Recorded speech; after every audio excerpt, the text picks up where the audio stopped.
Streaming on clickorlando.com and broadcasting live, you're watching News 6 at 4 p.m. Now at 4, we are getting a better look at the impact of immigration raids here in Central Florida. In Orange County alone, more than 300,000 were born in another country. That's 25% of the population.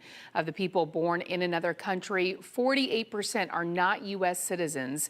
News 6 anchor Matt Austin joins us now live at the Mexican consulate in Orlando. So, Matt, you tell us it was busy there today.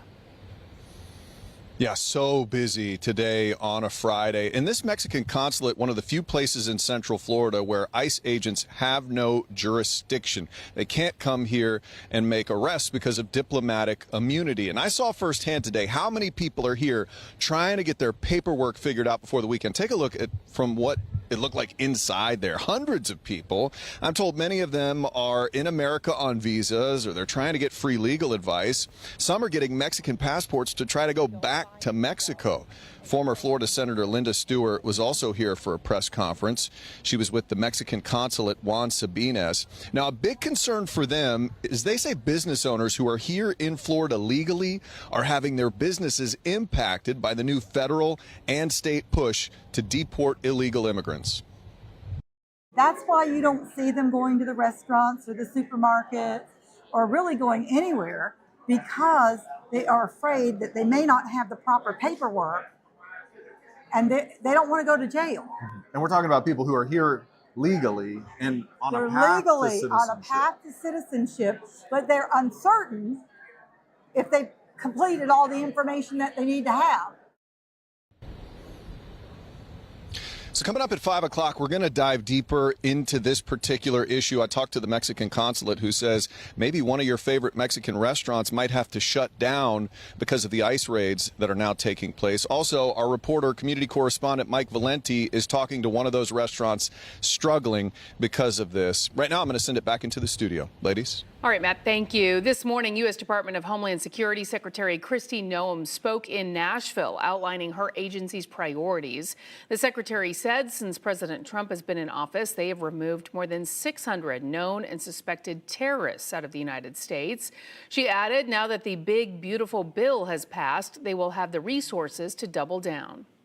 And we will make sure that even though politicians continue to play politics and try to lie about what the work is that we're doing to make America safe again, that we will continue to fight for the families that live here. The secretary also called on people who are here illegally to self-deport. She said the DHS offers a program where they provide travel assistance and receive a stipend of $1,000. We're following breaking news now. We're learning a shark bit a surf instructor this afternoon. Leaders with Volusia Beach Safety say it happened while the 18-year-old was surfing in New Smyrna Beach. He was bitten on the foot and had to go to the hospital. Leaders say this is the 4th shark bite this year. Last year, Volusia County had a total of 8 shark bites. President Trump is ordering a new disclosure of information related to the Jeffrey Epstein case. Lawmakers on both sides have been calling on him to release more information. Reporter Erica Brown has the latest from Capitol Hill. I call it the Epstein hoax. As pressure builds for the Trump administration to disclose more information related to the Jeffrey Epstein case, President Trump has ordered Attorney General Pam Bondi to release pertinent grand jury records, which Bondi says she will request. The president also pushed back on a Wall Street Journal report alleging Trump wrote a birthday note to Epstein in 2003 that included a hand-drawn sketch appearing to show the outline of a nude woman. The Journal reports the letter ends saying, "Happy birthday and may every day be another wonderful secret." Trump called the letter fake, writing on social media, "These are not my words, not the way I talk," and he's threatening to sue the paper and its owner, Rupert Murdoch. The move follows weeks of scrutiny, much of it coming from the president's own supporters. The sad part is it's people that are really doing the Democrats' work. They're stupid people. Stephen Taylor, a Trump supporter from Western Pennsylvania, says the president's base is demanding what the president promised. We put you in office. You ran on this platform. You offered it. We didn't ask for it. And now we want it. We demand it. You know, I mean, people need There needs to be accountability. There needs to be justice. Republicans on Capitol Hill are pushing for more transparency from the Trump administration on the Epstein files, advancing a resolution out of a House committee calling for the Justice Department to release more information about the case. Every single one of the Republicans on the Rules Committee are for transparency and for releasing the files, just as the President of the United States is, and they wanted that to make it crystal clear. We obviously want the files released. We want every name that's on there to be held accountable. Democrats voted against a resolution because it's non-binding. Erica Brown, CBS News, Capitol Hill. Taking a live look at our camera in Daytona Beach, just as our team of meteorologists predicted, there is a heat advisory for Central Florida today until 6 tonight. Yeah, meteorologist Jonathan Kegas joins us now. And Jonathan, this heat is not taking the weekend off. It is not, and it's actually going to put in some overtime for you as you go into tomorrow and Sunday. It's going to get a little hotter. Now, look, I know it's Florida. It's July. It's always hot. So when there's a heat advisory in play, you know it's going to be even hotter than what it typically is, and that's what we're expecting moving into the weekend. Again, for the next couple of hours, most of Central Florida under that heat advisory by the National Weather Service here, not officially included in Marion and Sumter County. It's just as hot. They're just different National Weather Service offices at work that work through Central Florida. Temperatures with the feels like temperature. The feels like temperature, again, is the smaller number there. Everybody is in the triple digits on that regard. We're pushing 108 in Wildwood tonight, 102 in Orlando. It's feeling more like 108 in Sanford. Again, we're going to add a degree or two to those numbers as we move into the weekend. We'll have your full forecast for you coming up at about 4:17, guys. Thank you, Jonathan. A judge will decide if the death penalty will be in play for a former deputy accused of killing a 72-year-old woman. His attorney argues he is being set up for an unfair trial. News 6's Brevard County community correspondent James Sparvero takes us to the arguments made today in court. Let's bring Mr. Barber into the courtroom, please. 4 months since his arrest, David Barber's back in a Brevard County courtroom and without bandages. Police say he burned himself too when back in March he set Jessie Kirk's car on fire and dumped her remains. In May, we learned a lot more from the state attorney's office how prosecutors say Barber planned to kill his ex-girlfriend's aunt. They released these handwritten notes, including a to-do list like rent a car and buy a costume. On another page, a timeline, gag, and blindfold.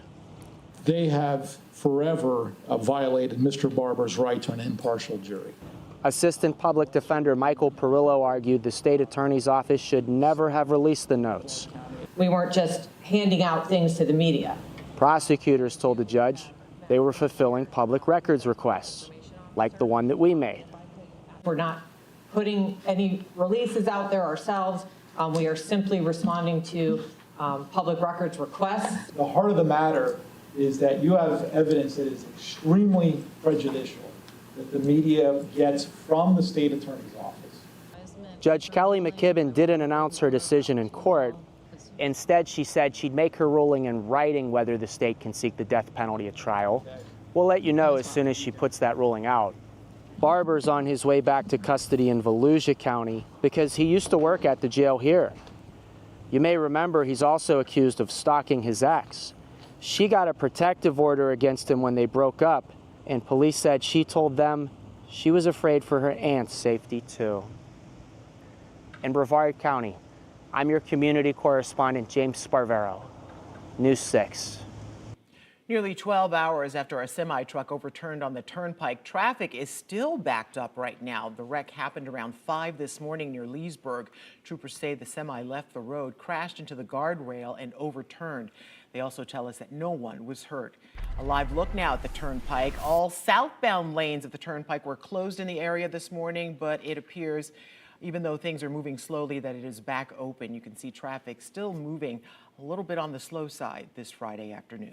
Today, the governor announced a new agreement with the Army that will expedite the Florida Everglades restoration. For more than 40 years, water quality has been a major issue. But as News 6 anchor Justin Wormuth shows us, while the governor announced the state's step forward, he also dismissed environmental concerns raised by critics of the state's new immigration detention facility there, Alligator Alcatraz. Since the mid-'80s, Florida has been working to clean and protect the Everglades. Overdevelopment in the state, coupled with high levels of mercury and phosphorus, have taken a toll on the wetlands. Every governor since Lawton Chiles has taken on a part of the cleanup, and on Friday, Governor Ron DeSantis detailed the latest move. I am proud to announce that the state of Florida and the Department of the Army have reached a new agreement to accelerate the restoration of America's Everglades. The project, which began several years ago, will help expand reservoirs near the Everglades as well as pumping, designed to improve water flow to coastal estuaries while managing salinity flows into Florida Bay. Key priorities for Anna Upton, the CEO of the Everglades Trust. With today's announcement, we are one step closer to the crown jewel of Everglades restoration, the EAA Reservoir, becoming a reality. But the announcement comes as the state is answering tough questions about the environmental impact its newest prison is having on the delicate ecosystem that is the Everglades. With at least one lawsuit claiming the state's alligator Alcatraz skirted federal environmental laws during its construction and that its location poses a risk to the area. On Friday, DeSantis dismissed those concerns. I think people, just assert things or try to say things that just aren't factually the case. So no, we're not worried about it at all. Justin Wormuth, News 6. We've seen technology take the place of cashiers, manufacturing, even delivery drivers. Yeah, but listen to this. It could soon become a part of Major League Baseball. Why leaders are thinking about using robot umpires. That's coming up. Plus, we'll show you how a community is rallying behind a restaurant manager who lost her home in a fire that started from lightning. You're watching News 6 at 4. We'll be right back as we take a live look at our camera in Daytona Beach. During the break, we are streaming live on Facebook. Search Lisa Bell News on Facebook right now. News 6 Insider is sponsored by Orange County Library System.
I'm Lake County community correspondent Mark Lehman, and we are near Umatilla. This is where a home was destroyed by fire on Monday, but out of tragedy comes hope. That's because the woman who lives here, her employer started up a GoFundMe campaign that's already raised thousands of dollars. We're getting reaction to that and showing you how to help.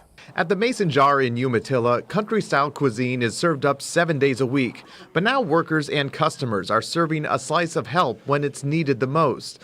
We've learned the restaurant's owner has been working to raise money for his general manager, Kerry Jarrett, after a devastating fire. He started a GoFundMe page after learning Jarrett's home went up in flames after a lightning strike from Monday's passing storm. It's here on the backside of the property. We're seeing the scope of the destruction. Outside, we found some charred kitchen appliances, a stove and dishwasher lying on the ground. Inside, pretty much everything is unrecognizable except for maybe some bed frames, some piping, and some roofing material. Over here, you can see just how intense this fire was. This golf cart was completely melted from the heat of those flames. As Jarrett is recovering from the loss of her home, the Umatilla community has been coming through. That GoFundMe has raised more than $16,000 in a matter of days, giving hope when things may seem hopeless. And with the community's generosity, Jarrett says she's hoping she will be able to rebuild. We posted further details about the GoFundMe under this story on clickorlando.com. I'm your Lake County community correspondent, Mark Lehman, News 6.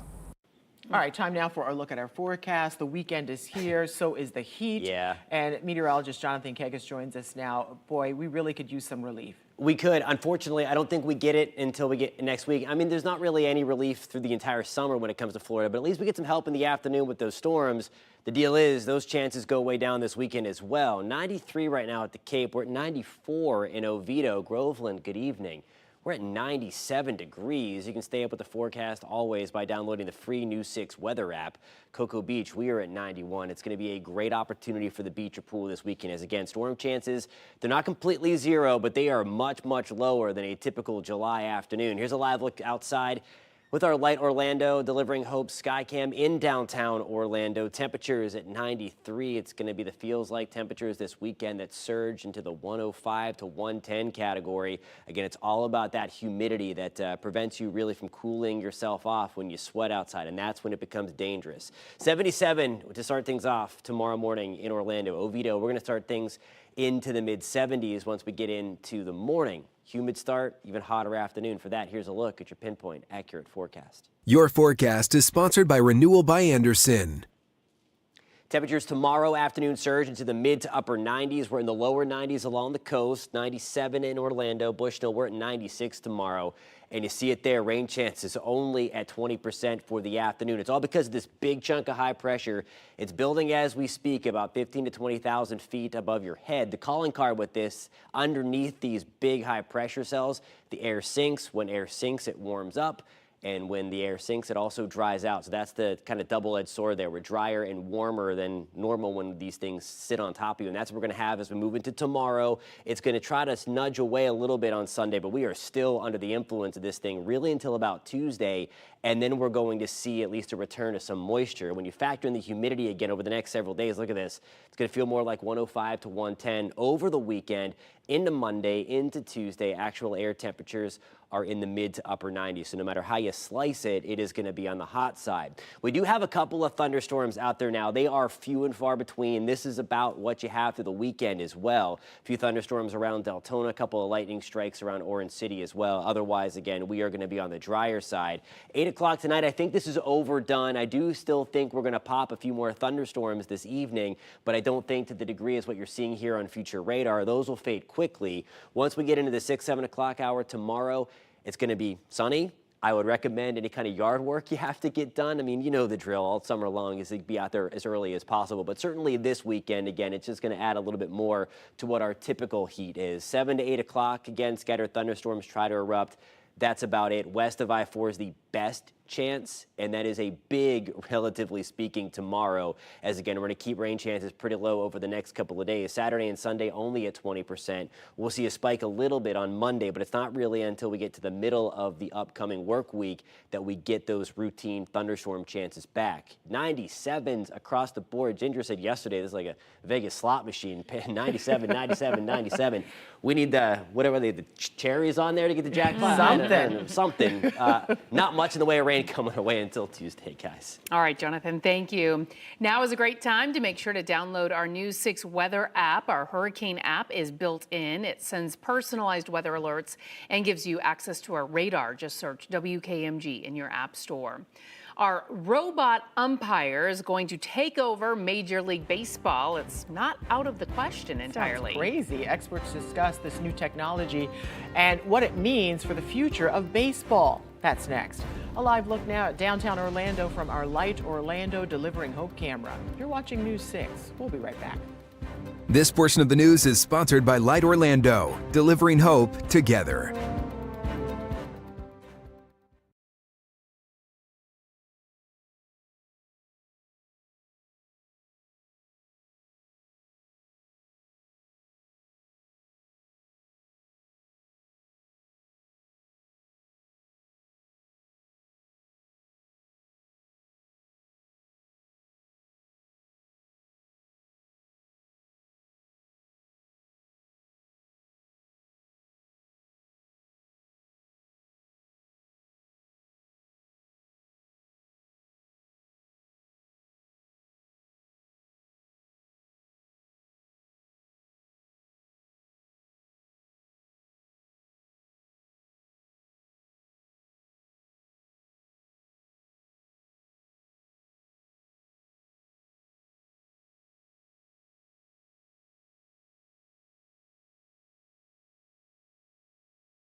America's pastime has jumped into the future. Major League Baseball wants to use robot umpires. The robo-umps, known as automated ball strike systems, are meant to improve the accuracy of calls. High-tech cameras and sensors track every pitch with artificial intelligence, deciding the outcome of any dispute.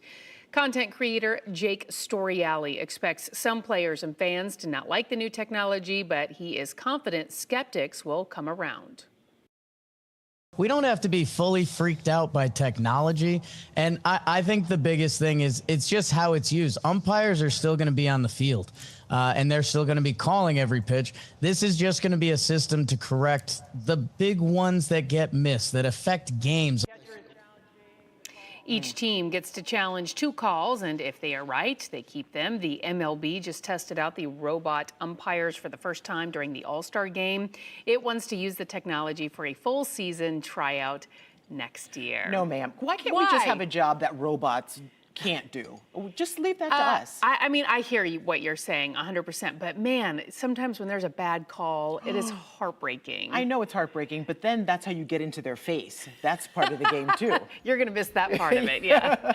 Well, a pay raise could finally be on the way for some firefighters. They will now be earning the same as workers at Starbucks and Target. Plus, DeLand police say they need to up security around their police department. I'm Molly Reed. Coming up, I'm going to tell you why they say they now need a wall built around their station.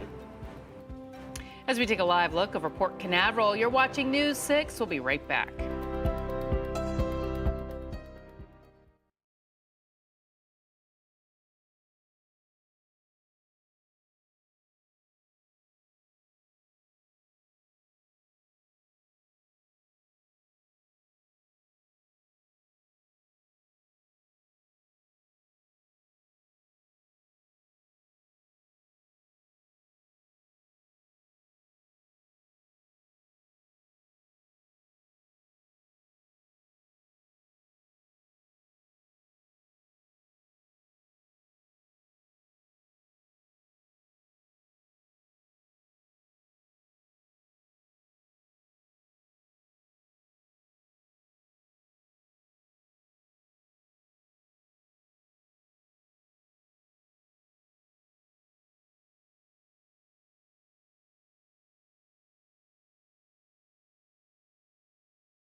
Welcome back. We are following several top stories right now. We're learning more about the impact local Hispanic businesses are feeling in the wake of immigration crackdown.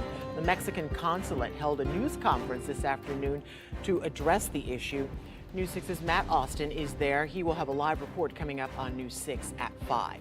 A surf instructor was bitten by a shark in New Smyrna Beach this afternoon. Leaders with Volusia Beach say it happened while the 18-year-old was surfing. He was bitten on the foot and had to go to the hospital. Leaders say this is the 4th shark bite this year. Last year, Volusia County had a total of 8 shark bites. A defense attorney argued today a former deputy is being set up for an unfair trial. In May, the state attorney's office released what it said were handwritten notes David Barber made about how he planned to kill Jesse Kirk. Prosecutors said they had to release the notes to the media because they were public record. The judge said she would make her decision in writing later on whether the state can seek the death penalty. DeLand police are upping security around their police station because of recent harassment, vandalism, even violence. The city is now planning on building a security wall around the police department. News 6's Volusia County community correspondent Molly Reed went to the police and city to ask why they now need the extra protection. DeLand's police station here is situated right in the downtown Main Street area, so there are residents and town goers walking around everywhere, and it gets busy. Now, right now, the public has full access almost basically to the police cruisers and the officers back here, putting them in a little bit of danger. They say that's why they want to build a tall gated wall to keep them and the public safe. Police are taking people into custody here, and people are confronting them, coming up, ambushing them. DeLand police say there has also been vandalism in the cruisers, and the extra security layer is overdue. The concerns really started picking up back in 2018 when someone shot up the police station's parking lot. Thankfully, no one was hit. When you have a wall, you're able to keep people out, especially when some of our officers are going out on calls. Which on the flip side can put pedestrians at risk walking through or around the department's parking lots. That can sometimes hinder police officers from going out and getting to those calls when necessary. So a wall just is kind of that barrier to keep people out that don't obviously need to be in the area. Right now, they're looking at an 8-foot wall with gates to help with that pedestrian safety access. The city commission here just approved this. The commission was leaning toward something that was a little more aesthetically pleasing to fit in with the architecture of City Hall, the police station, and downtown DeLand. Commissioner Richard Paiva says now it's on to the design phase. Initially, it was estimated the wall was going to cost $100,000, and it was going to cost $30,000 each for 3 of the gates, which would have put that cost in around $300,000. The total cost will depend on the design, which is still being worked on. A construction timeline has not been set just yet. I'm your DeLand Volusia County community correspondent Molly Reed, News 6.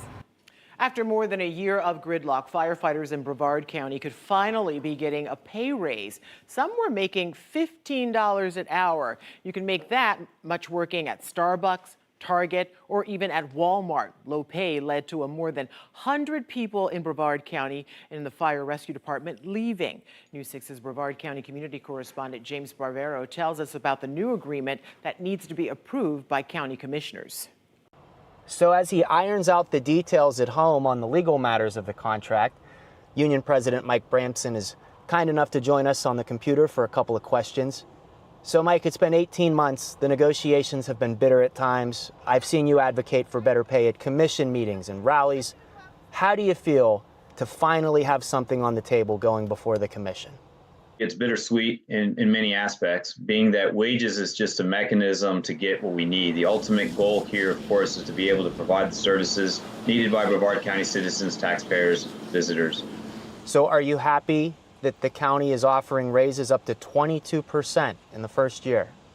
Yeah, so the landscape of the raises is satisfactory in the aspect of we were able to put together something that put most of the wages that we were looking for towards more senior people.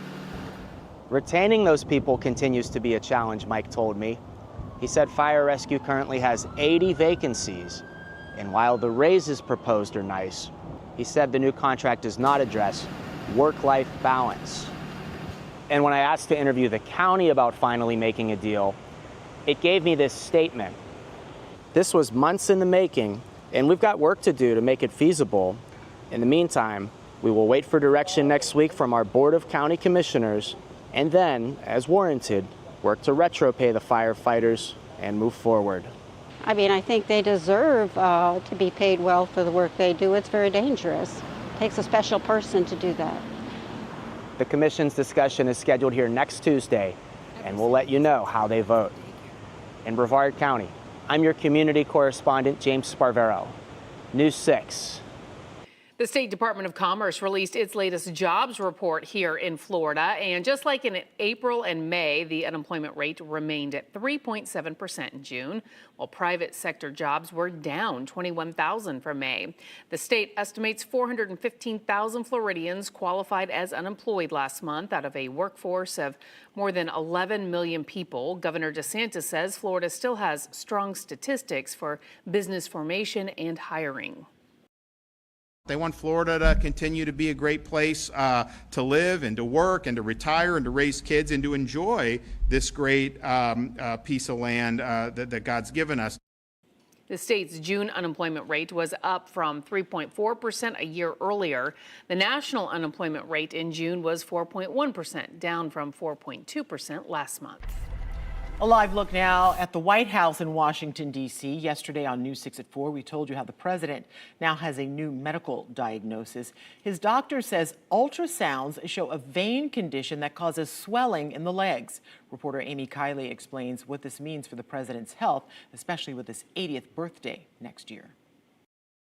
It's basically not alarming information, and it's not surprising. President Donald Trump has chronic venous insufficiency, according to the White House. The press secretary says that's why his ankles sometimes look swollen. The veins really aren't doing their job. They're not returning the blood back to the heart, and that's why you see swelling. Doctors say the condition isn't overly concerning, so long as it doesn't lead to or indicate more serious issues. The White House says Trump's medical team tested for those extensively. All results were within normal limits. Experts say Trump's age is a risk factor. He turns 80 next year and is set to become the nation's oldest sitting president in history at the end of this term. If a person is older, a person is overweight, if a person is sitting or standing for prolonged amounts of time, you can get chronic venous insufficiency. Medication is a possible treatment, but doctors recommend lifestyle changes, elevation of the legs, and compression socks. You're just basically trying to move that fluid up. The White House also acknowledges bruising on Trump's hand.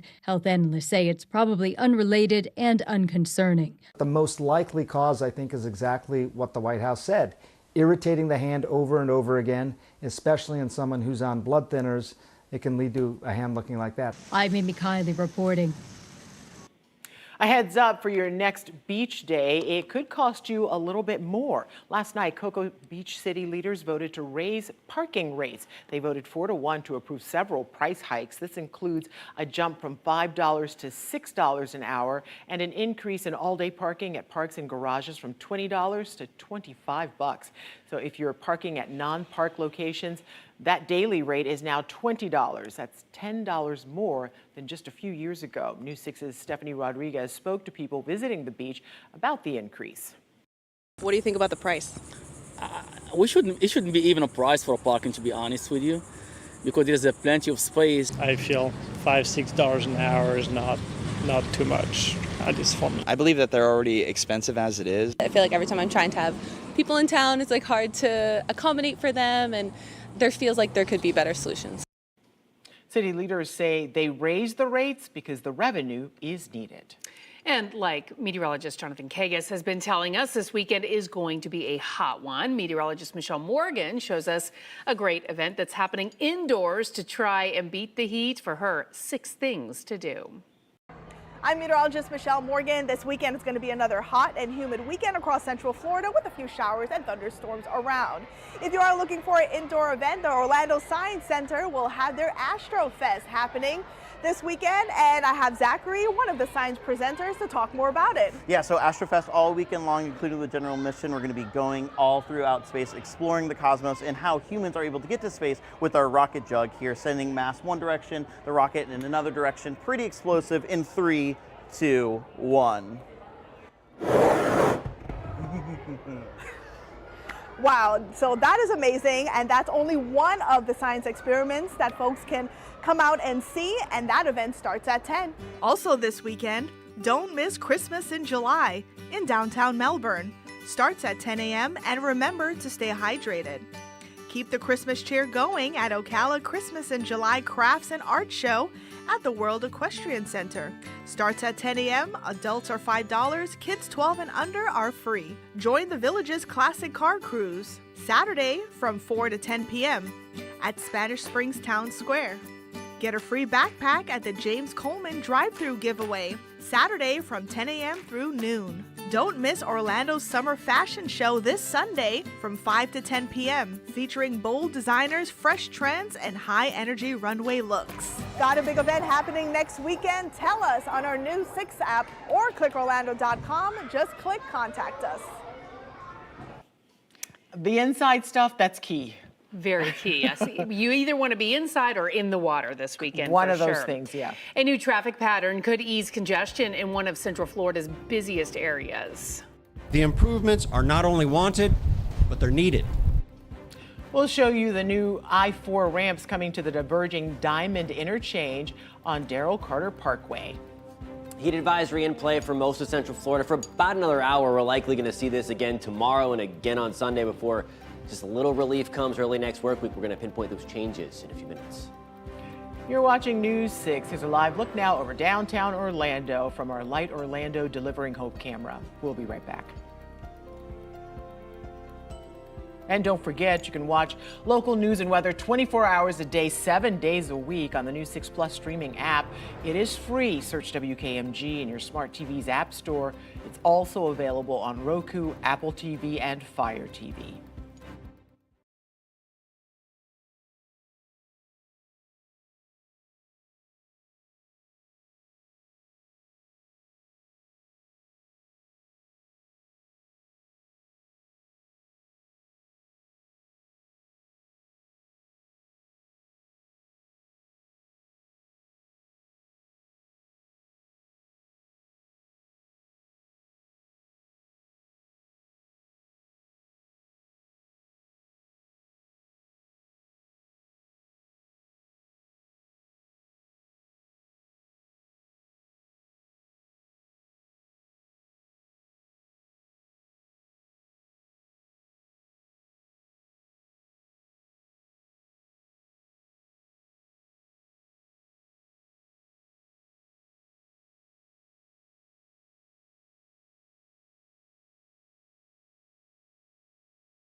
I'm Stephanie Rodriguez reporting in Orlando. I'm standing in the newest connection to I-4. It's the diverging diamond interchange at Darrell Carter Parkway, and it's set to reduce the travel time of the hundreds of thousands of cars that pass through here every single year. This is exit 70. For the first time ever, you'll be able to go from I-4 directly to Darrell Carter Parkway.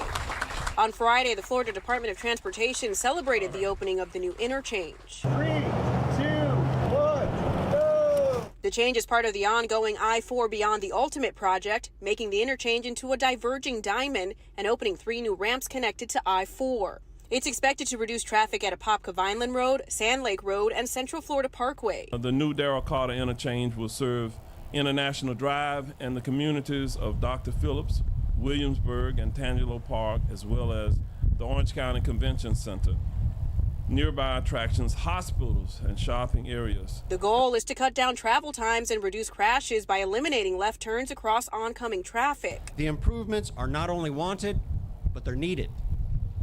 Our goals are to relieve congestion in this rapidly growing area, enhance safety, and give local residents and visitors new options to travel around Central Florida. Driver Claire Glom has seen traffic get progressively worse in the area as the region has grown. We just need more lanes to get people going and more options of traffic. So I think it's definitely helping. But while the new pattern is designed to help, drivers will need to pay attention to what could be, for many, a new interchange. Yeah, I could see people definitely getting confused by that, but I'm hoping that everyone just kind of figures it out. The ramps will officially open to drivers on Saturday. Reporting in Orlando, Stephanie Rodriguez, News 6.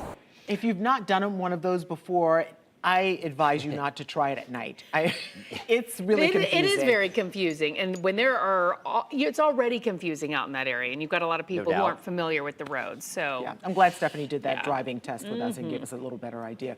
Meteorologist Jonathan Kegas joins us now. And Jonathan, we know it's going to be a scorcher because you've been warning us since the beginning of the week that it's going to be a hot weekend. Yeah, and it's hard to kind of, okay, it's always hot in Central Florida. Yes. It's July. I get it. But we're going to crank it up a little bit further even because we're really having the humidity surge and air temperatures are going to get back up into the upper 90s here. The smaller number, that's the heat index. The bigger number is the actual air temperature. We're at 95 in Titusville. It feels like 106. And then there's this other thing. Okay, well, why isn't it just 106? Why are there 2 numbers? Because the heat index is an apparent number. It only impacts living things. So it's not going to add additional stress to, say, like a car battery, but it will induce extra stress on us because as we sweat, if there's more moisture in the air to crank up that heat index, it's harder for your body to cool itself, and then that's where you get yourself into some trouble. So that is why the heat index is important. And once you get above 105, 108, 110, that's when it starts getting a little dicey out there. So make sure you're taking care of yourself this weekend. Scattered downpours along I-4 right now. We had a few lightning strikes around Orange City and Deltona earlier. Those have since come down. This is going to be the theme of the weekend. Very limited rain chances with us, and anything that does get going is going to be very, very short-lived. Here's a live look right now, Port Canaveral, Brevard County with our Launch Credit Union camera. Temperatures right now in the low 90s. The breeze at about 10 miles an hour with a lot of sunshine along the coast. Rest of your evening, we're looking pretty good. I think this flare-up of thunderstorms you see on your screen right now, I think it has the location right. I just think the coverage and the widespread nature of those thunderstorms a little bit overdone by the model as we're watching a big chunk of high pressure slide through. There's 1 to 2 o'clock in the morning. Things are looking very nice. You're going to wake up to a lot of sunshine tomorrow. The heat, no doubt, going to be back on as we move into the afternoon. There's 3 o'clock, hardly a drop of rain out there. We'll try to fire a few thunderstorms, mainly along into the west of I-4 tomorrow. Otherwise, though, most of Central Florida is going to be on the drier side. Now here's a look at tomorrow afternoon. Your forecast is sponsored by Ramjack. Temperatures back to the mid to upper 90s. Again, the feels like temperatures, that heat index back to 105 to 110. Rain chances painfully low at about 20% tomorrow. Good news on the tropical front, though. There is nothing out there. There's nothing threatening development over the next 7 days. Couple of juicy tropical waves sliding off the African continent right now. You might see a little bit of buzz about those on social media. That's because some longer range models are picking up on some development here. You see that brighter yellow bullseye here as we move over the next 7 to 10 days. Again, this is next week, and you see the model here highlighting a few areas to watch. Again, that is a low percentage. And while the model is biting on something, I think it's forgetting about this. This is the satellite channel picking up on this Saharan dust layer. Following those waves is a big plume of dry, dusty, stable air. So if those guys are going to try to develop, they are going to have to do some big-time battling that drier air, and I think the drier air might win. So just be careful what you see out there on the social media. Of course, we are watching it closely, but nothing is imminent. 97 tomorrow, 97 on Monday. Back to the mid to upper 90s on Monday as well. Rain chances finally come back, guys, on Tuesday. I never thought I'd be happy to hear dry, dusty air. Thank you, Jonathan. So refreshing. Yeah. Well, open your camera app, scan the QR code on your screen right now, and click the link. We want to see your weather pictures and videos.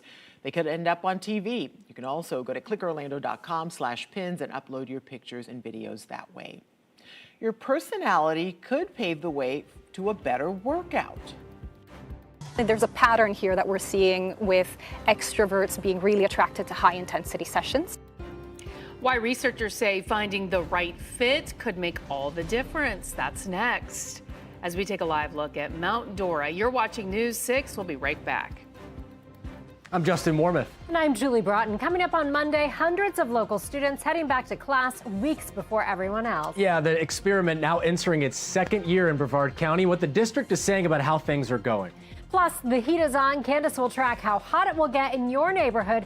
We'll see you on Monday for News 6 Mornings, starting at 6.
Ginger, have you exercised lately?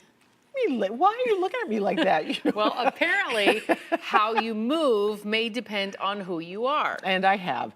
New research reveals your personality could predict your perfect workout.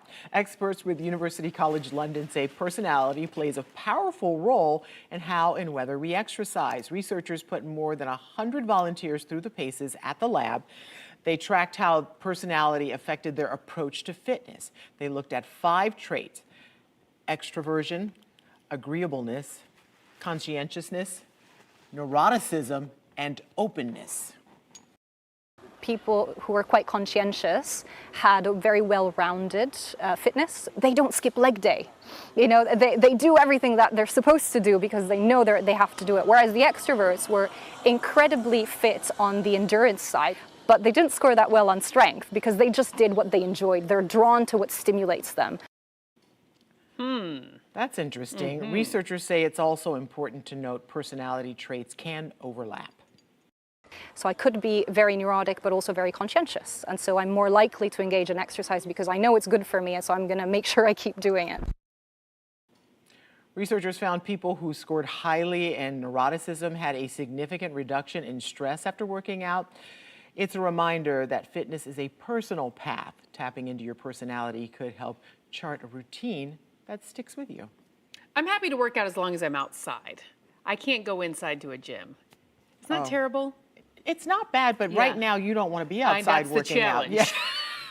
So have you worked out today is the question. Yeah. All right, News 6 at 5 is next. Yeah, a Central Florida teenager who's been through so much is on the trip of a lifetime right now. Hear from his family on just how much this means to all of them and from the people who made the whole thing happen.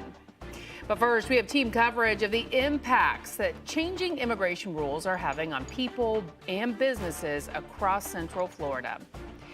Also, your forecast is just minutes away. Don't forget you can stream all of our newscasts and live cameras like this look at Daytona Beach for free anytime on News 6 Plus.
Now at 5, we're monitoring dangerous heat across Central Florida. I'm meteorologist Jonathan Kagas. I'm tracking a scorcher of a weekend. I'll show you why we won't see relief until you head back to work next week.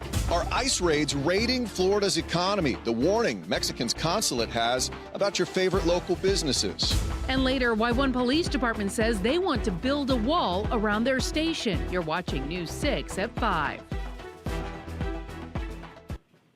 And thank you for joining us. Now at 5, our ongoing ICE raids doing something to our local economy here in Central Florida. That's what News 6 anchor Matt Austin went to find out from the Mexican consulate today, while your Orlando community correspondent Mike Valenti stopped by a restaurant that says the raids are affecting their business.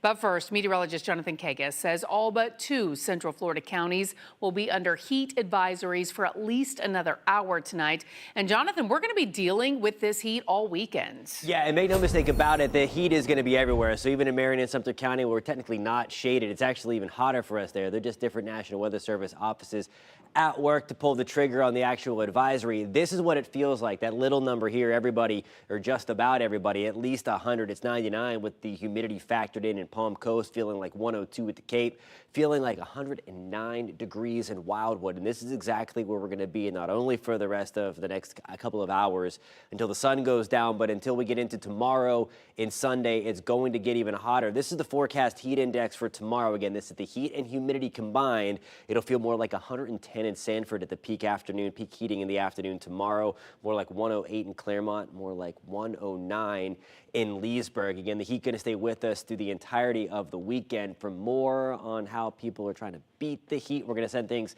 out to Kat Silver.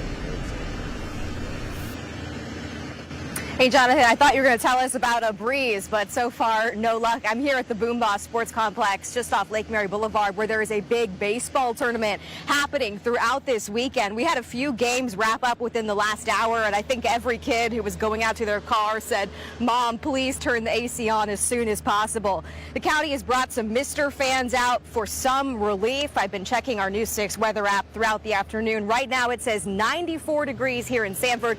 I can tell you it definitely feels a lot hotter.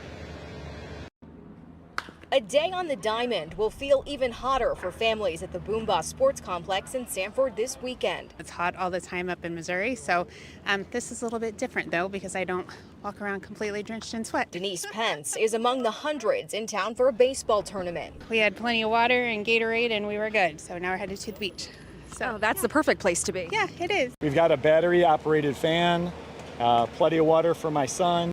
Parents, come prepared. I try to cover up, and the umbrella really helps. It cuts the temperature by about 15 degrees, actually. With a heat advisory now in effect, Seminole County activated their extreme weather plan Friday morning. Opening up cooling centers, getting water to those cooling centers, working with our partners for homeless services. We met emergency manager Alan Harris at Animal Services, where they're pumping in AC to keep pets cool too. Try to walk them early in the morning if you have to be outside, or either late in the afternoon.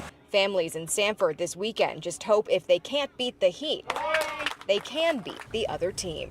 You know, you kind of forget about how hot it is when you're out here watching your son play. Hopefully we get some good wins this weekend. Seminole County does have relief centers open at parks like this one and libraries. They've shared a list of locations online. For now, I'm live in Seminole County. Catherine Silver, News 6.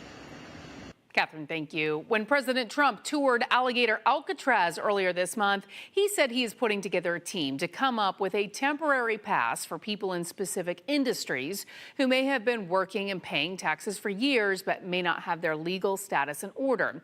It was the latest in a series of flip-flops from the White House on what to do with people who work in American industries that rely on immigrant labor. And caught in the middle of all this indecision are the people who came to this country and those who gave them jobs. News 6 anchor Matt Austin joins us now live from the Mexican consulate in Orlando, a place that has heard a lot of those concerns we're talking about, Matt. Yeah, it's a busy day here on a Friday at the Mexican consulate, and this is one of the few places in Central Florida where ICE cannot arrest people because of diplomatic immunity. And today, leaders held a press conference here to talk about how ICE raids are impacting the local economy. The Mexican consulate is jam-packed. Men, women, and children waiting for information and free legal advice, trying to get their immigration documents in order. What kind of anxiety are you seeing around this process right now? I think you can see it on the faces of those that have come with anxiety to just get a passport. Former Florida Senator Linda Stewart and Mexican consulate Juan Sabinas held a press conference here about Florida's new immigration policies. Because they don't want to stay here anymore. Why? Why is that? Well, because the new politics and immigration law in Florida. The policies may also be impacting local business owners, specifically restaurants and stores. Stewart has toured 38 local Hispanic and Haitian businesses. Out of those, how many are struggling right now? All of them. Every one of them? Every single one. Anywhere from 30% to 65%. Their revenue has dropped? Have lost business. Stewart says people here legally are paying the price for the tense immigration atmosphere. There was a Colombian woman. They wanted to see her papers. She showed them her visa, her green card, and her passport. And the officer said, let me see your birth certificate. She's in a car. Nobody carries birth certificates in their car. She could not produce the birth certificate right then and there. They put her in handcuffs, took her to jail. Unfortunately, she had 4 children in the car. Meanwhile, on the White House lawn, border czar Tom Homan says the deportations and raids are not slowing down. We need more beds. Governor DeSantis came up with some beds pretty quickly. We're looking to get 100,000 beds. And the more beds we get, the more bad guys we can take off the street. Take the violent criminals away. These people are not violent criminals. Children are not violent criminals. UCF students are not violent criminals. And I do want to say the woman Stewart was talking about from Colombia, her husband did bring the birth certificate down and she was released. So it worked out after all that happened. She also says she's giving out a sheet to people with names of lawyers who can help them out through these tough immigration situations. We put that in this article at clickorlando.com. Also, our community correspondent Mike Valenti has found a local restaurant who is struggling with exactly what we're talking about. Mike? Yeah, Matt, good evening. Just the hypothetical prospect of ICE agents showing up here has affected the restaurant behind me. It's called Tortilleria El Progreso. This is a family-owned restaurant and grocery store. I spoke to the owner's niece earlier today. She told me business is down about 40%. She says there have not been any ICE operations here, but the fear of ICE alone has kept customers and in some cases employees away. Here's more from our conversation. Usually this place would be packed. You know, there would be people here, also in the store. It's a big difference when you see how it went from being full to being very, very low in sales. And people are afraid of coming in here too. She also added that they recently got a phone call to the restaurant from an employee who I guess had not been at work in a while, and they were wondering where he was. When he was calling, he was doing so from the country where he was deported. We're live outside this Mexican restaurant, Tortilleria El Progreso. I'm Mike Valenti, your community correspondent in Orlando, News 6. Mike, thank you.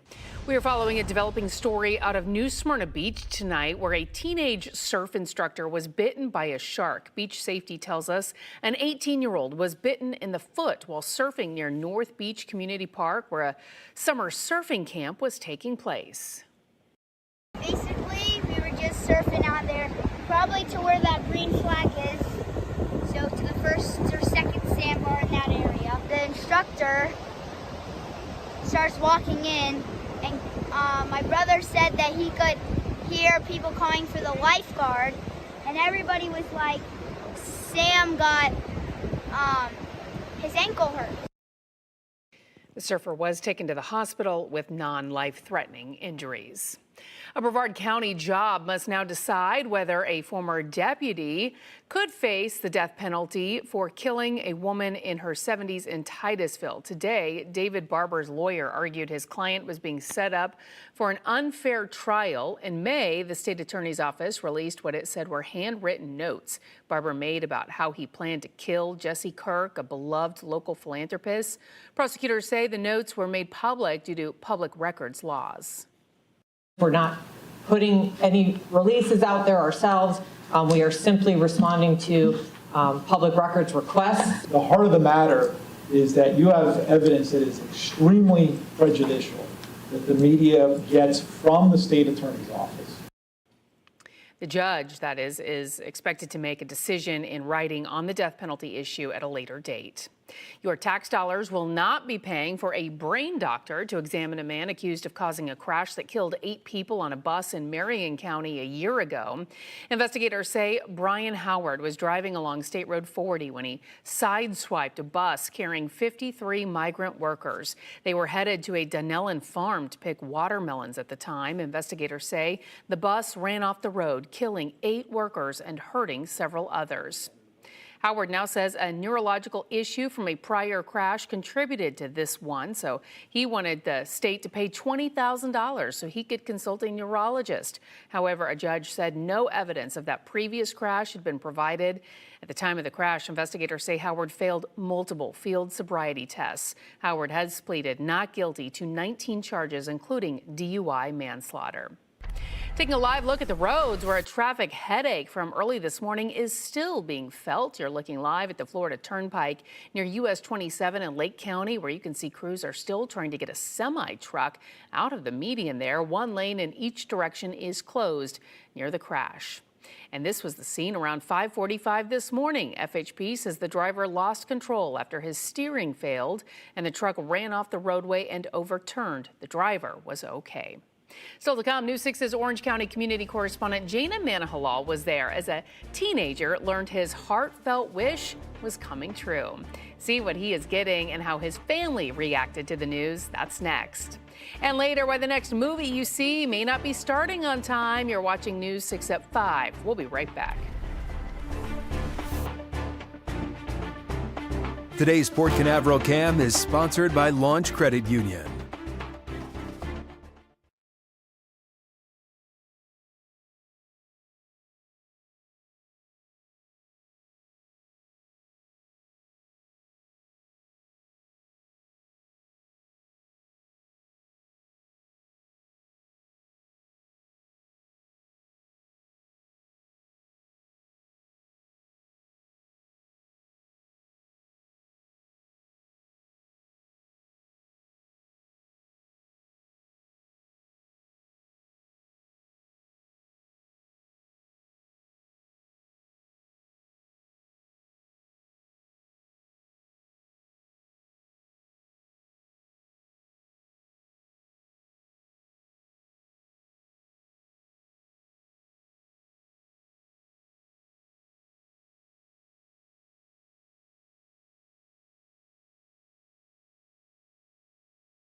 Imagine having a child who suffers from an illness so rare there were only 600 cases of it in the world when he was diagnosed. As our Orange County community correspondent Jana Manahalal found out, 18-year-old Tripp got to do something few others do thanks to our local chapter of Make-A-Wish. Tripp is medically complex, which means since birth he has been hospitalized in surgeries and emergencies and, for his entire life. 18-year-old Tripp Clunan and his family were gifted the wish of fishing in Cabo San Lucas, Mexico, thanks to the partnership between Wesley Pharmaceuticals and Make-A-Wish Central and Northern Florida. His younger sister, Madison, shares what this means for Tripp. It just means a lot. It means the world to me to just see a smile on my brother's face for once. He's always frustrated, he's always upset, he's always sick, and it's just a week for him to be happy for once. So he has congenital central hypoventilation syndrome, and that's called CCHS. It is extremely rare, which was the biggest problem when he was born because there were only 600 diagnosed cases in the world at the time. But what does having this syndrome mean? Well, in simple terms, the body does not regulate breathing signals properly. So from the brain to the rest of the nervous system, breathing stops, and it can happen while you're sleeping. But this celebration is a rare chance for joy after years that have been defined by medical battles. The vacation out to Cabo was not only for Tripp, but for his entire family, including his mom, dad, and younger sister. And that's because Tripp's medical issues don't just impact him, they impact his entire family. This trip is really their time to be a family together again, to have those memories, to have those experiences together, away from hospitals, away from treatment schedules, away from doctors, and just really spend that quality time together because they really much deserve it. The party included fishing tips from Captain Tyler Wolcott and gifts for Tripp. And we're just so happy to be able to do something for another family. So we always want to give back because of our family focus and because of our employees are very much that way too. Tripp and his family will spend a week in Cabo, Mexico, living his wish. In Orange County, your community correspondent, Jana Manahalal, News 6. All right, we want to check in now with meteorologist Jonathan Kagas, who is tracking that heat advisory for us until 6 o'clock tonight. That's right. And it's sticking around for most of the weekend, really. It will, yeah, and that's the thing. Once it goes down, it's just because the sun is going down, it's relatively cooler in the evening as we lose the sun. Look at the beautifully blue skies we have at the beach right now. It's going to be a very nice beach weekend for you if you're heading out again this weekend. Rain chances super low, especially at the beach. Not expecting any rain at the beach, and the temperature going to be cranked way up. So find the pool or the beach this weekend. 91 is the current temperature in Daytona Beach. At least we have the breeze off of the Atlantic. That always helps when you're sitting on the sand for sure, even when it's that hot again. It feels like 102 out there. Just make sure you're taking care of yourself this weekend. At 91, going to be the air temperature at the beach tomorrow to feel like the triple digits again. Water temperature getting up there in the low to mid 80s. The breeze will be out of the south and east at about 5 to 15 miles an hour. Surf tomorrow at about 2 feet. The rip current risk is going to be elevated again. Anytime we have that breeze off of the Atlantic, it always helps to increase that rip current risk. So just make sure you're paying attention to the lifeguard tomorrow and just paying attention in general tomorrow. When you're talking about the heat like this, again, this is with the humidity factored in. Again, this is the stress it puts on your body. When that number gets higher, it's harder for your body to cool itself whenever you sweat. It feels like 109 tomorrow in Leesburg, 108 in Orlando, 106 in Daytona Beach. So again, do things early if you have to do some yard work tomorrow. I'm not going to cut the grass, so I'm getting up at like 8 o'clock in the morning. Sorry, neighbors. Scattered showers and thunderstorms out there, few and far between. Just a couple of lightning strikes in the mix, and that's exactly how it's going to be this weekend. A couple of storms bubble up. They will not last long because we have this force kind of pushing back down on it. Again, through the rest of the evening, just a stray thunderstorm in the mix. Otherwise, though, we are going to be on the drier side going forward until we get to about Tuesday. So this is the atmospheric moisture now. The darker the orange, red, and purple, that's where we have a lot of moisture in the atmosphere for rain and storms to take advantage of. Where you see the yellow and green, that's where we have much lower moisture. It's not impossible for storms to get going, but it's certainly on the lower side. So we have that at least under the influence of that relatively drier air over the next few days. Watch what happens once we get to Tuesday. You see some of that rust color, that dark red or purple come back around, swinging around that same area of high pressure that's going to basically sit on top of us and bake us all weekend. That's going to help to increase thunderstorm chances by the time we get to Tuesday. So rain chances stay painfully low as we move into the next couple of days until about Tuesday again. We're starting things off muggy again tomorrow, mid to upper 70s to start. High temperatures tomorrow in the mid to upper 90s. Rain chances again holding tight at about 20% over the next 7 days. Of course, we're staying hot. The real nasty stuff, though, even more so than what we're used to or typical. Back to the upper 90s over the next couple of days. We're at 96 on Monday. Rain chances at 40%. So there's a little bit of an improvement to get some of those afternoon cooling thunderstorms. So it's really not until Tuesday into Wednesday that those rain chances go up when we get back into our more routine, at least some help from Mother Nature in terms of cooling things down, Lisa. Jonathan, thank you. Open your camera app, scan the QR code on your screen right now, and click the link to share your weather pictures and videos with us. You can also go to clickorlando.com/pins and upload your pictures and videos that way. Still to come, we are learning details about an annual small business boost that might help you find your next favorite restaurant. Plus, why America's largest movie theater chain says they are having you wait longer to see the movie you paid to see. Your weekend evening traffic alert. What we're going to see out there is a lot of what we see every day, but it's going to get ramped up. Rain chances are low, so we'll see a lot of those lane closures along 417 and the lane closures northbound along I-95 out in the Melbourne area, so you have to be careful. And then, of course, the I-4 work, east and westbound I-4 between the Kirkman area and down towards Sand Lake. I'm Trooper Steve with the News 6 Traffic Alert. Drive safely, have a great weekend, and I'll see you next week.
If you receive News 6 alerts from our app on your phone, you heard about the big change to CBS last night. The Late Show with Stephen Colbert will end in May of next year. Colbert made the announcement last night. CBS said it was, quote, purely a financial decision and not related to the show's performance, content, or other matters happening at Paramount. You might remember David Letterman launched The Late Show back in 1993. Colbert took it over in 2015. From TV to movies, which can be a popular way to beat the heat, this month AMC became the latest movie theater chain to introduce commercials right before the main attraction. You're right if you're guessing it's a way for them to make more money. This past winter, AMC reported its worst quarter since 1996, not counting COVID closures. So they added ads, something they resisted when Regal and Cinemark did so back in 2019. Premium or a platinum placement puts it closer to the movie's start time, and so there's more of a chance of those auditorium seats being filled and people actually having their eyeballs on these spots. Believe it or not, movie studios still have not returned to pre-COVID production levels. AMC reportedly said commercials have not impacted attendance at the other chains. The company is also telling customers movies do not start until nearly a half hour after the listed showtime. Well, your date night plans are all figured out for you this fall. Visit Orlando's Magical Dining unveiled the prix-fixe menus for most of the 160 restaurants participating in the program's 20th anniversary this year. From August 15th through the end of September, participating restaurants will offer multi-course menus priced at either $40 or $60 plus tax and tip. The annual event was created in 2006 to boost restaurant traffic in September, which at the time was a slow month for businesses in the hospitality business. It also supports local charities, and we put a link to the menus in this article at clickorlando.com. Look for it under the food page under the features tab on our website. There's a lot more to come on News 6 at 5. Up ahead, why one agency dedicated to protecting people in Volusia County says it needs more protection itself. Plus, after months of construction, what officials hope will be a solution to traffic headaches near Orlando's theme parks is now set to open.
Glad you're with us. I'm Lisa Bell. Let's catch you up with the top stories we've been talking about on News 6 at 5. Following questions from News 6, the Mexican consulate in Orlando held a news conference today where they said people are overwhelming them with questions about the president's immigration policies. At the same time, we learned multiple local businesses that rely on an immigrant workforce say they are losing both workers and customers. In Brevard County, a judge will issue a ruling at a later date about whether the state can seek the death penalty against a former corrections deputy accused of killing a woman in her 70s in Titusville. The case was back in court today. David Barber is accused of murder and kidnapping in the death of Jesse Kirk, who was reported missing under highly suspicious circumstances.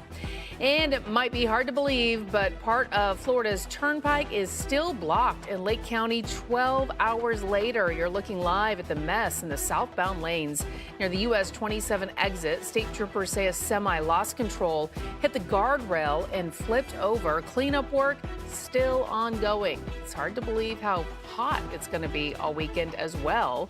But meteorologist Jonathan Kagas says we're going to have to put up with that heat until we head back to work, Jonathan, next week.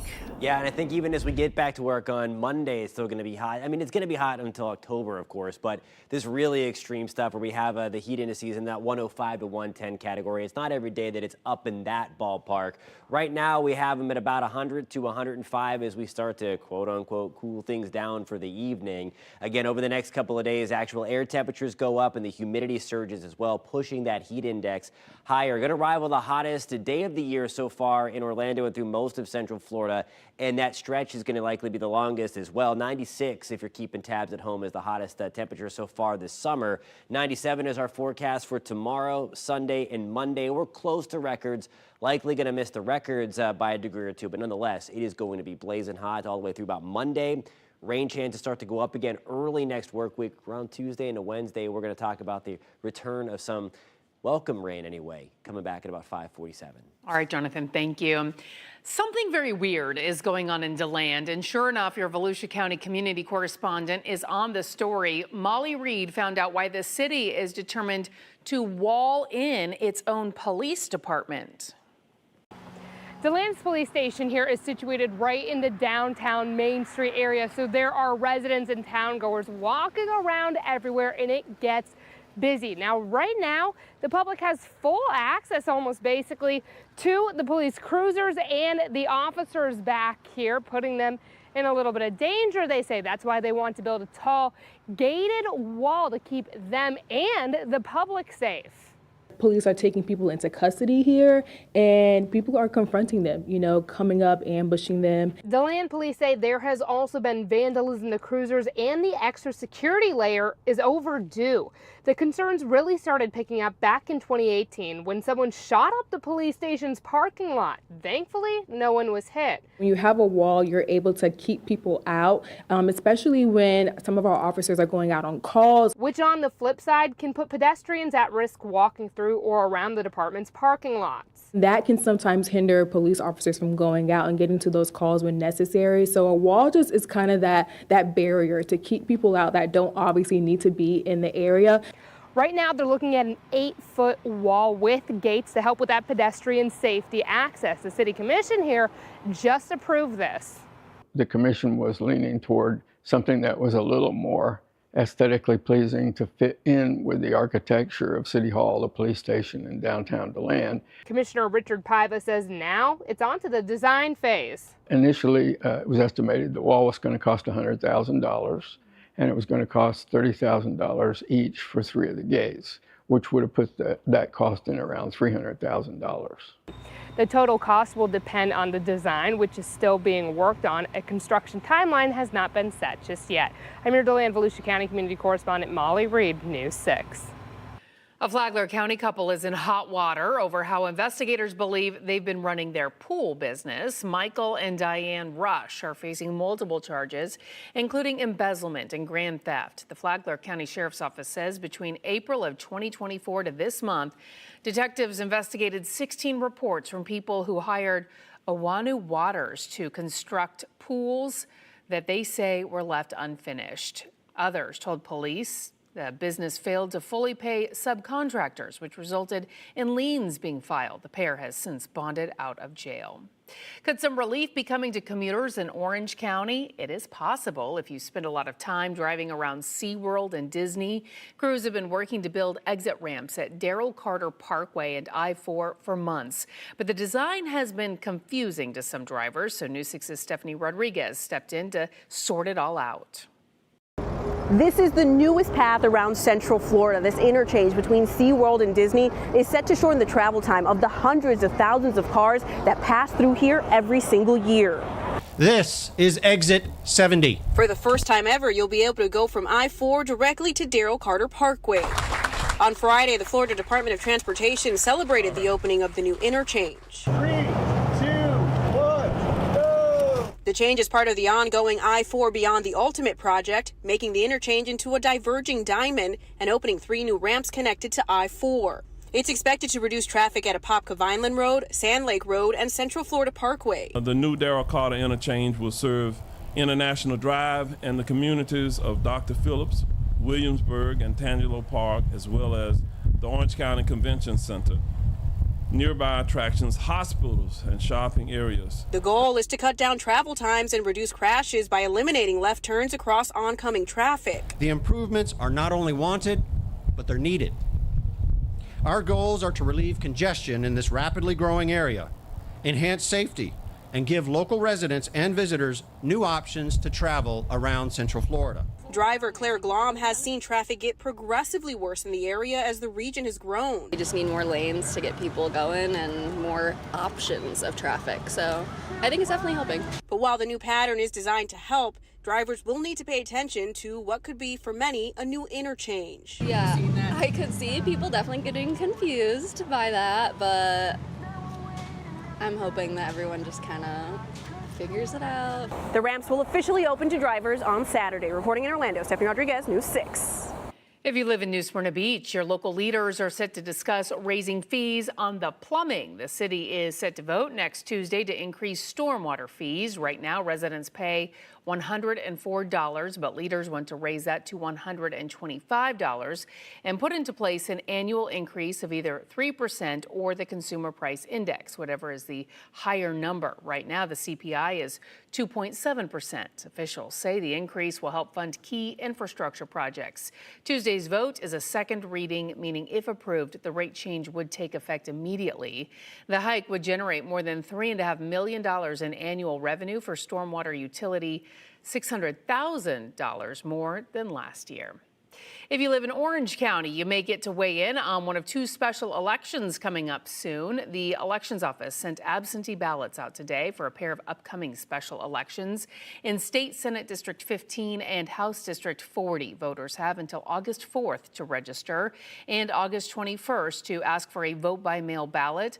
Early voting in both elections will run from August 23rd until the end of the month, and the special general election will be held on September 2nd. Both special elections involve vacancies created by the death of State Senator Geraldine Thompson. Thompson passed away in February from complications due to a knee replacement. She was 76 years old. LaVon Bracey Davis is running to keep the district blue, which it has been since 2016, and is facing Republican Willie Montague. And the race to fill Bracey Davis's seat in the state house pits Democrat Rashawn Young against Republican Tuwan Lee. Bracey Davis flipped the seat blue when she won in 2022.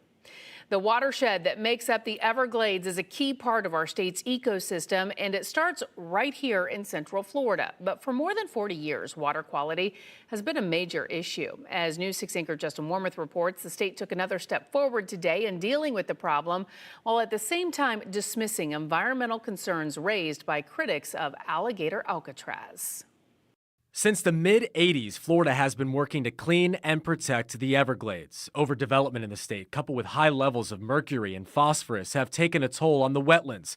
Every governor since Lawton Chiles has taken on a part of the cleanup, and on Friday, Governor Ron DeSantis detailed the latest move. I am proud to announce that the state of Florida and the Department of the Army have reached a new agreement to accelerate the restoration of America's Everglades. The project, which began several years ago, will help expand reservoirs near the Everglades as well as pumping, designed to improve water flow to coastal estuaries while managing salinity flows into Florida Bay. Key priorities for Anna Upton, the CEO of the Everglades Trust. With today's announcement, we are one step closer to the crown jewel of Everglades restoration, the EAA Reservoir, becoming a reality. But the announcement comes as the state is answering tough questions about the environmental impact its newest prison is having on the delicate ecosystem that is the Everglades. With at least one lawsuit claiming the state's alligator Alcatraz skirted federal environmental laws during its construction and that its location poses a risk to the area. On Friday, DeSantis dismissed those concerns. I think people, just assert things or try to say things that just aren't factually the case. So no, we're not worried about it at all. Justin Warmoth, News 6.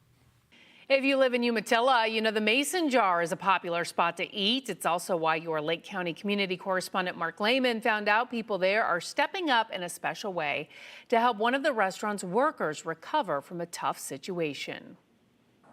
At the Mason Jar in Umatilla, country-style cuisine is served up 7 days a week. But now workers and customers are serving a slice of help when it's needed the most. We've learned the restaurant's owner has been working to raise money for his general manager, Kerry Jarrett, after a devastating fire. He started a GoFundMe page after learning Jarrett's home went up in flames after a lightning strike from Monday's passing storm. It's here on the backside of the property. We're seeing the scope of the destruction. Outside, we found some charred kitchen appliances, a stove and dishwasher lying on the ground. Inside, pretty much everything is unrecognizable except for maybe some bed frames, some piping, and some roofing material. Over here, you can see just how intense this fire was. This golf cart was completely melted from the heat of those flames. As Jarrett is recovering from the loss of her home, the Umatilla community has been coming through. That GoFundMe has raised more than $16,000 in a matter of days, giving hope when things may seem hopeless. And with the community's generosity, Jarrett says she's hoping she will be able to rebuild. We posted further details about the GoFundMe under this story on clickorlando.com. I'm your Lake County community correspondent, Mark Lehman, News 6. Mark, thank you. The weekend is here, and if you're looking for something to do, News 6 meteorologist Michelle Morgan always has 6 things for you to do. That's ahead. Plus, in Osceola County, Trooper Steve found out how some St. Cloud police officers helped a summer camp stay cool. And don't forget, you can watch local news and weather 24 hours a day, 7 days a week on the News 6 Plus streaming app. The best part, it is free. Just search WKMG in your smart TV's app store. It's also available on Roku, Apple TV, and Fire TV.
I'm meteorologist Michelle Morgan. This weekend is going to be another hot and humid weekend across Central Florida with a few showers and thunderstorms around.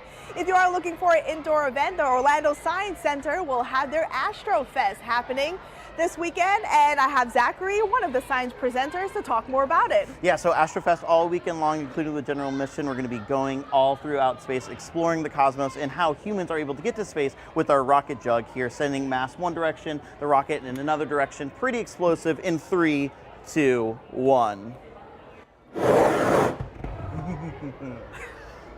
Wow, so that is amazing, and that's only one of the science experiments that folks can come out and see, and that event starts at 10. Also this weekend, don't miss Christmas in July in downtown Melbourne. Starts at 10 a.m. and remember to stay hydrated. Keep the Christmas cheer going at Ocala Christmas in July Crafts and Art Show at the World Equestrian Center. Starts at 10 a.m., adults are $5, kids 12 and under are free. Join the Village's Classic Car Cruise, Saturday from 4 to 10 p.m. at Spanish Springs Town Square. Get a free backpack at the James Coleman drive-thru giveaway, Saturday from 10 a.m. through noon. Don't miss Orlando's Summer Fashion Show this Sunday from 5 to 10 p.m., featuring bold designers, fresh trends, and high-energy runway looks. Got a big event happening next weekend? Tell us on our new 6 app or clickorlando.com. Just click Contact Us. I think a lot of people are going to be looking for indoor activities and water activities this weekend. Meteorologist Jonathan Gage is standing by. He's been tracking that heat for us, and it can be dangerous outside right now. It can, yeah, and that's where we're talking really about the humidity. You know the saying, it's not the heat, it's the humidity. Well, this weekend we have both pumping up. This is what it's out doing right now. 94 is the current air temperature in Sanford. It feels like 104 degrees. It's 91 in Wildwood. The humidity really cranked up there, putting the heat index at 108. And again, it's that secondary number with the humidity involved that makes it feel much hotter outside. And it's not just a made-up number. That's very, very important for your health.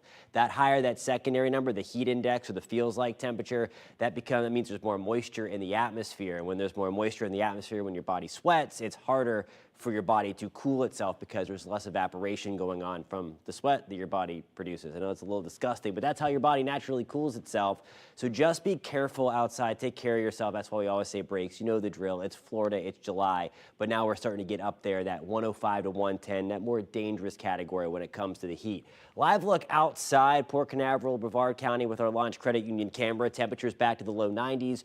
The breeze at about 10 to 15 miles an hour. It would be lovely to keep that. We're going to see the breeze a little bit anyway along the coast. Inland, not so much with the weather pattern that we are getting ourselves into. Still hanging on to a couple of lightning strikes, a few downpours out there, really just paralleling I-4 tonight from about Deltona into Lake Helen, Casadega this evening. Daytona Beach, we're dry. These are kind of drifting back off towards the north. Also a few downpours right around Deer Park, just to the west of Holopod this evening in Osceola County. Few and far between for the rest of tonight, and that is going to be the theme. And then anything that gets going is going to be short-lived and not going to last long. 7, 8 o'clock, a few scattered downpours still with us. Overnight tonight, we're going to be nice and clear. We're going to be nice and quiet when you wake up. It's just going to be very muggy, already setting the stage for a really hot afternoon.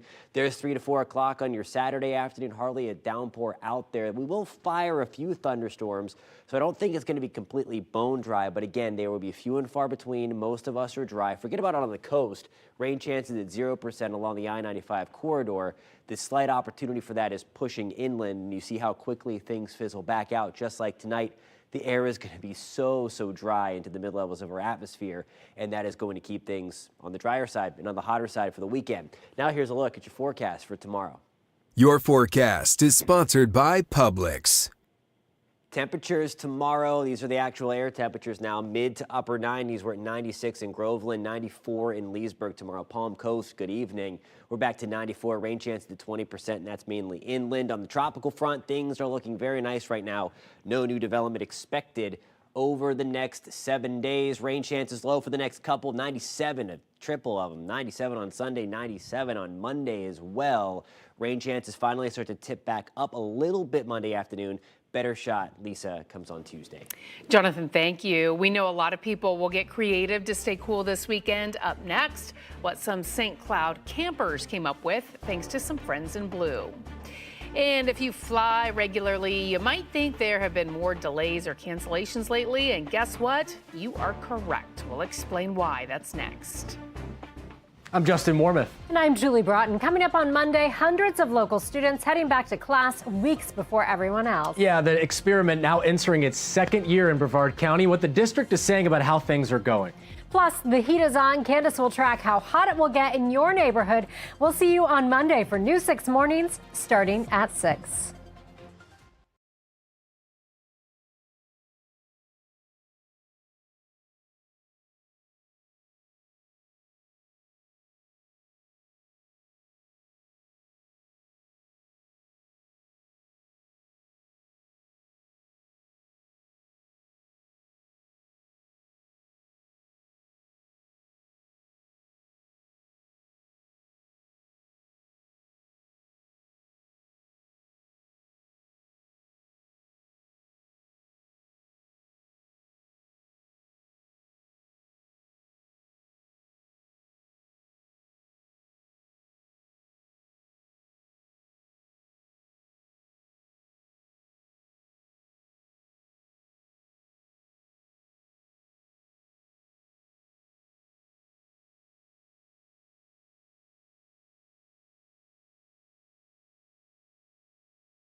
We're following some breaking news just into our newsroom in the Stephen Stearns case. He's the man accused of raping and killing 13-year-old Madeline Soto.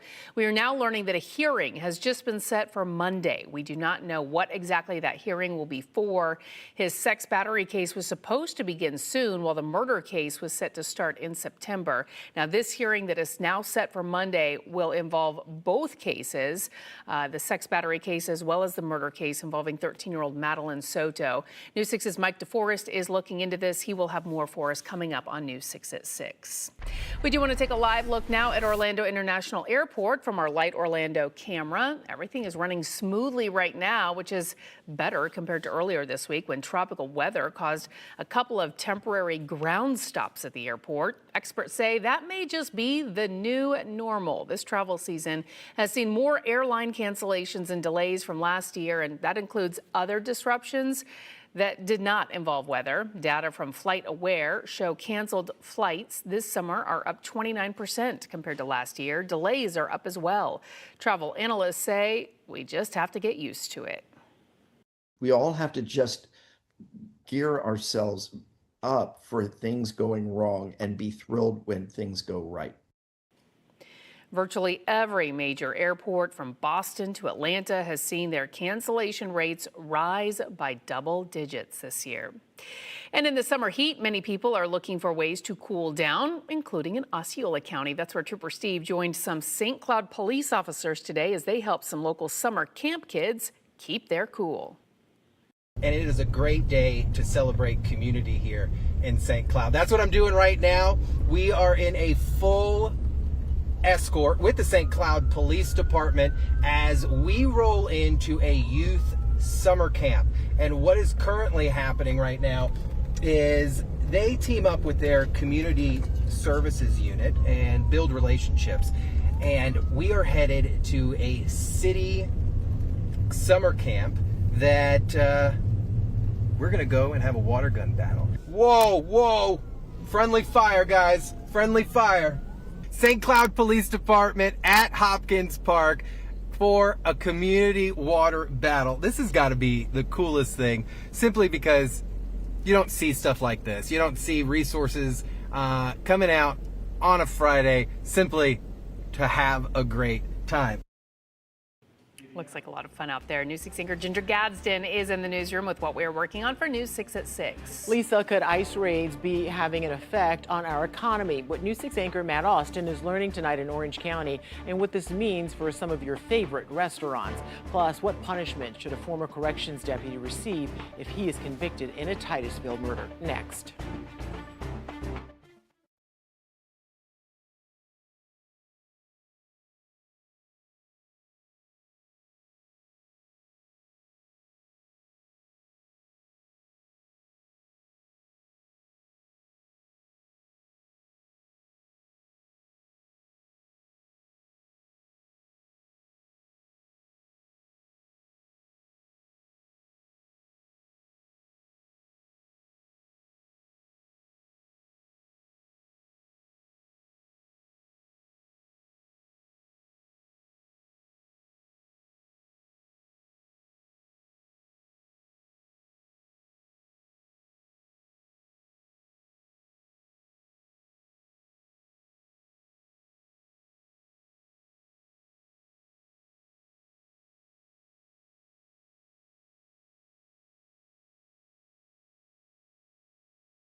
The new reality. Their restaurants are empty. People is scared, afraid. The threat of deportation and ICE has many immigrant-run businesses and families in fear. The services now being offered to help. Plus, a judge to decide on the potential fate of a man charged with murdering a Titusville woman. Why his defense team is arguing against the death penalty. And a wish comes true. as Florida teen and his family granted a fishing trip of a lifetime. We meet the people who made it all happen. You're watching News 6 at 6. And we're going to get right to it. We're tracking breaking news tonight. A last-minute hearing has been called in the case against Stephen Stearns. He is the man accused of killing 13-year-old Madeline Soto. News 6 investigator Mike DeForest is in the newsroom now.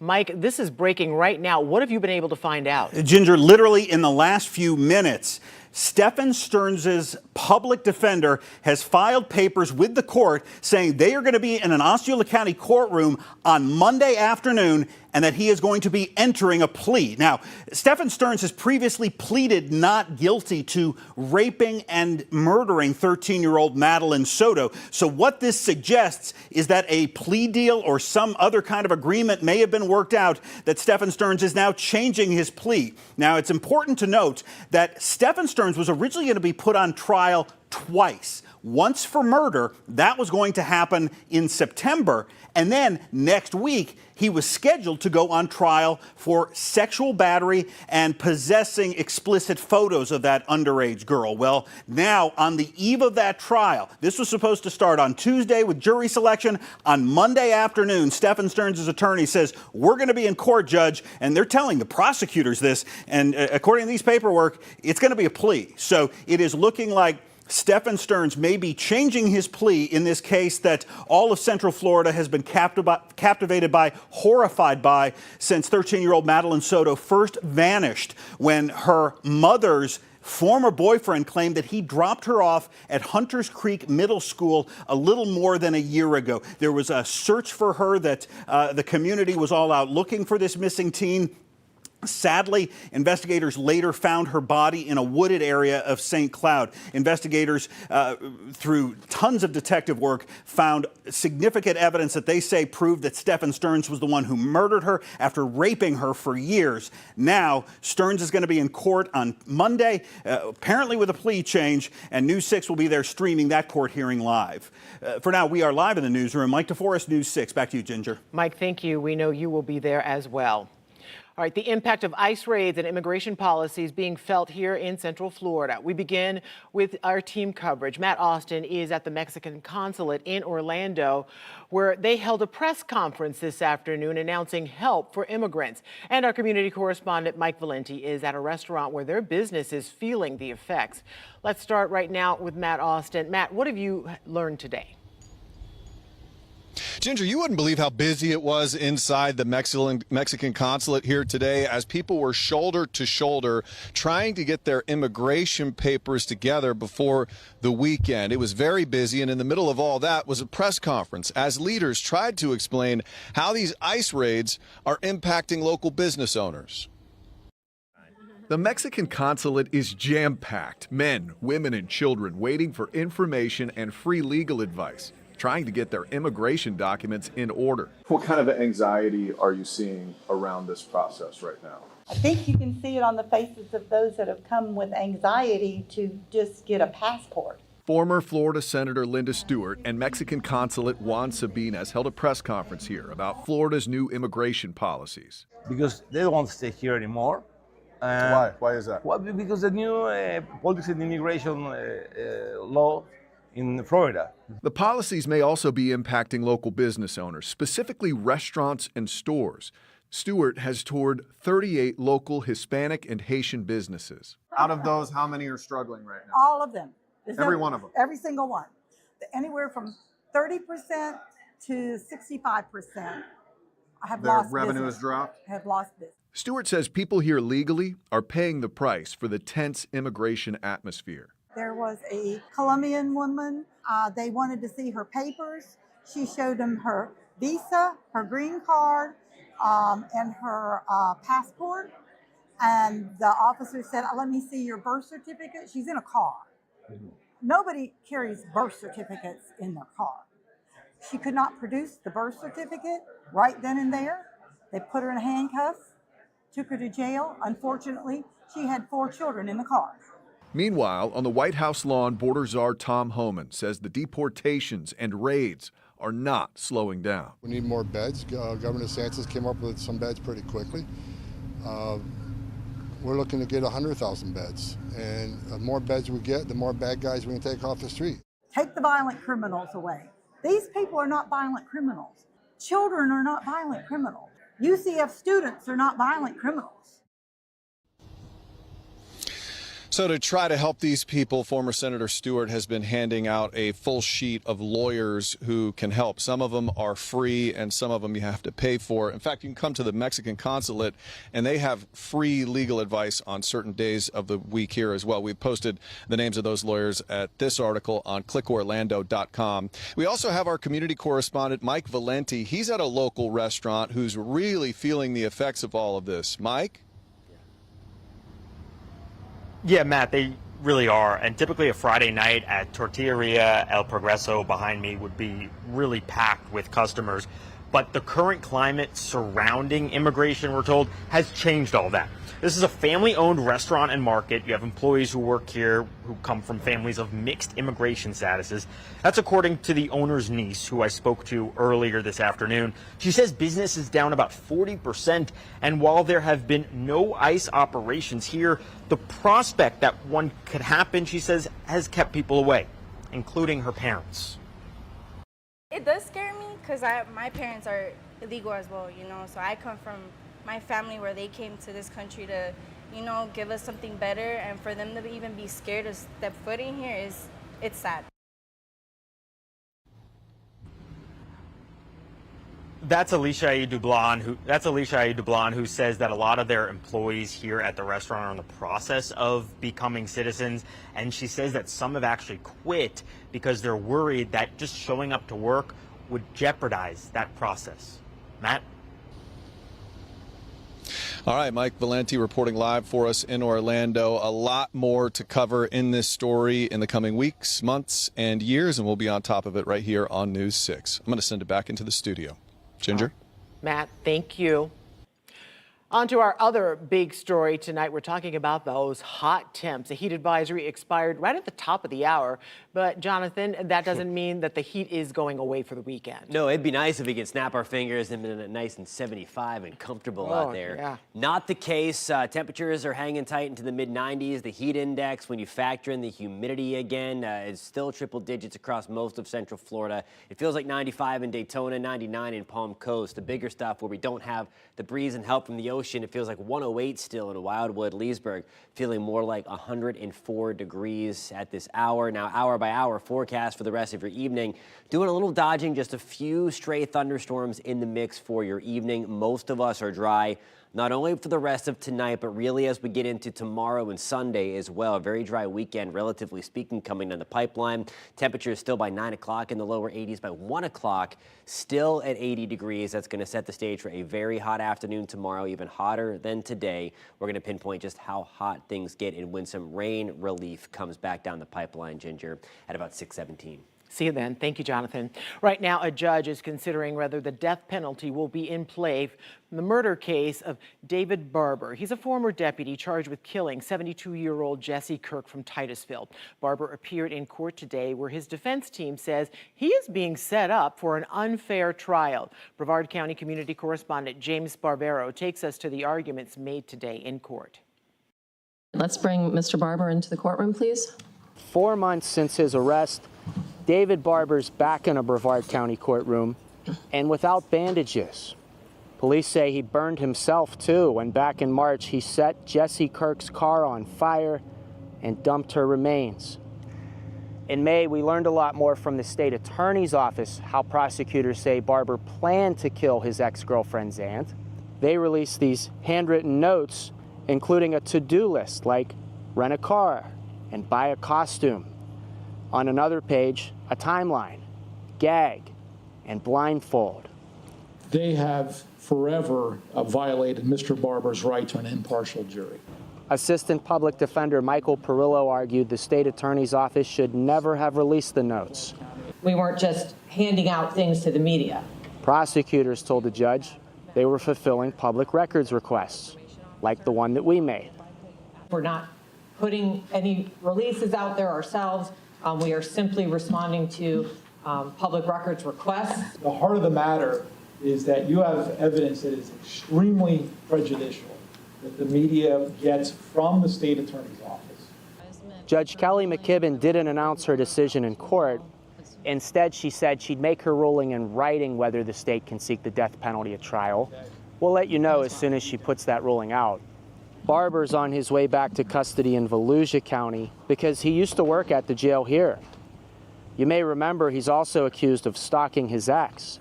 She got a protective order against him when they broke up, and police said she told them she was afraid for her aunt's safety too. In Brevard County, I'm your community correspondent, James Sparvero, News 6. More news, weather, and sports still to come, including fishing for wishes. One Florida teen and his family gifted a once-in-a-lifetime trip. Plus, a legendary skydiver passes away, his legacy and Central Florida connection. And don't forget, you can watch local news and weather 24 hours a day, 7 days a week on the News 6 Plus streaming app. It's free. Search WKMG in your smart TV's app store. It's also available on Roku, Apple TV, and Fire TV. This portion of the news is sponsored by Advent Health, helping the communities we serve to feel whole.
Daredevil skydiver Felix Baumgartner has died at the age of 56.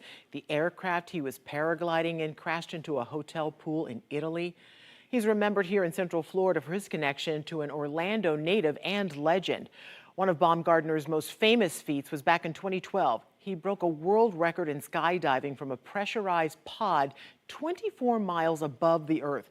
His body broke the sound barrier when he fell to Earth at more than 840 miles an hour. It took him 5 years to train for that jump with the help of Orlando native and Air Force Captain Joe Kittinger. Kittinger set the previous record in 1960 when he jumped from 102,000 feet.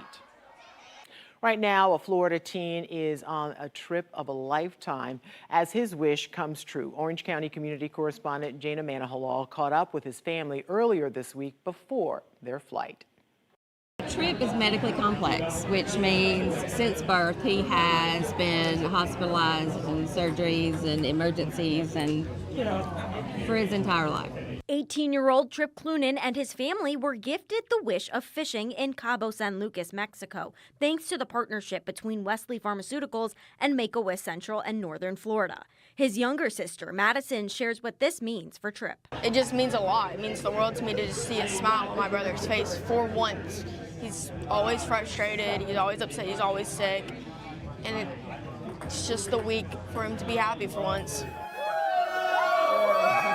So he has congenital central hypoventilation syndrome, and that's called CCHS. It is extremely rare, which was the biggest problem when he was born because there were only 600 diagnosed cases in the world at the time. But what does having this syndrome mean? Well, in simple terms, the body does not regulate breathing signals properly. So from the brain to the rest of the nervous system, breathing stops, and it can happen while you're sleeping. But this celebration is a rare chance for joy after years that have been defined by medical battles. The vacation out to Cabo was not only for Trip, but for his entire family, including his mom, dad, and younger sister. And that's because Trip's medical issues don't just impact him, they impact his entire family.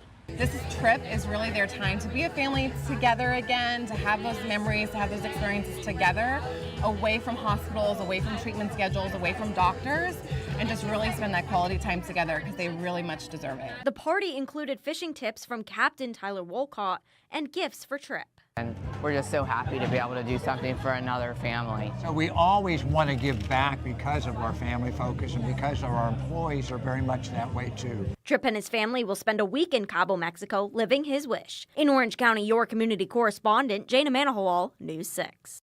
Love that for him and his whole family. All right, meteorologist Jonathan Kegas is here now. We talked about that heat advisory earlier today. It expired at 6 o'clock. Yes. And we keep talking about hot. We know it's hot here in Florida, but Right. you're saying it because this is unusual. It is, yeah. Once we get into the heat advisory criteria, of course, when there's a heat advisory in Florida, then you know to pay extra attention because, of course, we're Exactly. used to the heat here. Of course, it's summer, it's Florida. We know the drill.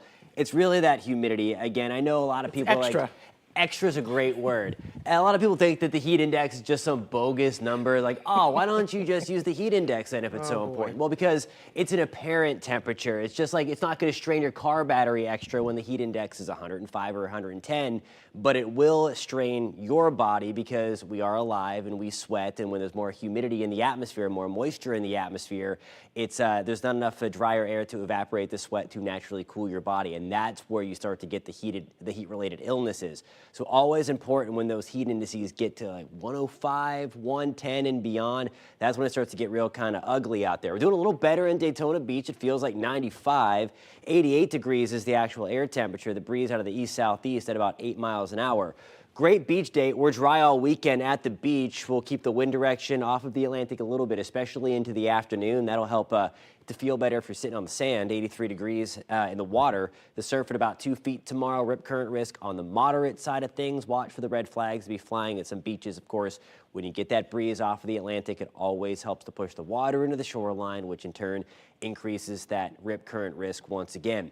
That's why you want to find the pool, the beach, or hang out in the AC. That's what it's going to feel like tomorrow. If you have to get stuff done outside, of course, you know the drill. It's always best to do it in the morning, regardless on if it's 110 feeling like in Sanford or 105 in the Villages. But certainly tomorrow is that kind of day because the air is just going to be super, super rich, super thick again tomorrow. Heat index over the next few days into that 105 to 110 ballpark. Actual air temperatures, again, into the mid to upper 90s, not only for the weekend, weekend. But getting into Monday, getting into Tuesday, I am optimistic that once we get into Tuesday, though, we're going to start to see rain chances go up a little bit. There's hardly anything out there now. The big winners of today are going to be right along the I-4 corridor. These are kind of just paralleling I-4 again through Deltona. We're trying to slide back down toward Apopka, toward Zellwood and Tangerine. There are just a few of them out here. Also around Nobleton, a lightning strike popping back up. This is what we're going to run the risk of for the next couple of hours, just a few stray thunderstorms. I think Future Radar doing an outstanding job tonight, showing that progression kind of down I-4 this evening and then eventually fizzling out. Now tomorrow, we're off to a dry start, and I think we're dry mainly through the afternoon. If there are going to be storms firing up tomorrow, and there will be a few, they're mainly going to be west, along into the west of I-4, and even then, rain chances are only at 20%. From Palm Coast to Daytona Beach, Titusville, Mico, Grand Falcaria, our rain chances are basically non-existent for the entire weekend, so enjoy the beach. Again, your pool day is looking great. Just be mindful of a few lightning strikes along and west of I-4. Those storms will be very short-lived. Atmospheric moisture, again, the brighter the colors here, I know there's a lot going on this map, but the brighter the red and the purple, that's when we have deep moisture into the atmosphere. You'll notice we have some of the yellow and orange, so there's some moisture, but not as much as what we had, say, earlier in the work week. Watch what happens as we get into Tuesday, though. You see kind of pinwheeling back around the big chunk of high pressure, that clockwise motion. You see that deep purple there by the time we get to Tuesday and especially Wednesday. That is going to help to increase those rain chances. Now here's a look at your pinpoint accurate forecast. Sponsored by Strata Air Conditioning and Heating. AC emergency, you ought to call Strata. Temperatures tomorrow into the mid to upper 90s. Over the next few days, we are keeping things in the upper 90s. Rain chances super low tomorrow and Sunday. 40% shot for storms on Monday, a little bit higher getting into Tuesday and Wednesday. Even the lows are high. All right, thank you, Jonathan. Sports director Jamie Say is here now. And Jamie, 'tis the season for preseason football. Yeah, and voters are really hyping up Florida Gator football right now. Where the Gators land in the SEC preseason poll, plus high school, it's only 4 weeks away. 4 Fridays away, we hear from Brevard's best teams. But first, golf's final major, Scottie Scheffler takes charge at the Open in Northern Ireland. Fires a 64 today, his lowest round at a major ever, to seize a one-shot lead. More sports next.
Welcome back to News 6. The media that cover SEC football are buying into Billy Napier's 2025 Florida Gators. The SEC unveiled its preseason media poll today, and the Gators are predicted to finish 6th among the 16 conference teams. That is a jump. Last year, Florida was picked bottom 5, but defied those expectations by winning its final 4 games. The preseason all-conference teams were announced today as well. 8 Gators receiving the honors, led by first-team offensive lineman Austin Barber and Jake Slaughter. Here is the top half of that SEC preseason poll. Texas is the heavy favorite to win the league, followed by Georgia, Alabama, LSU, and South Carolina. Mississippi State was picked last. In 4 more Fridays, the stadium lights come back on. The high school football season kicks off in like 1 month. Teams start practice on July 28th.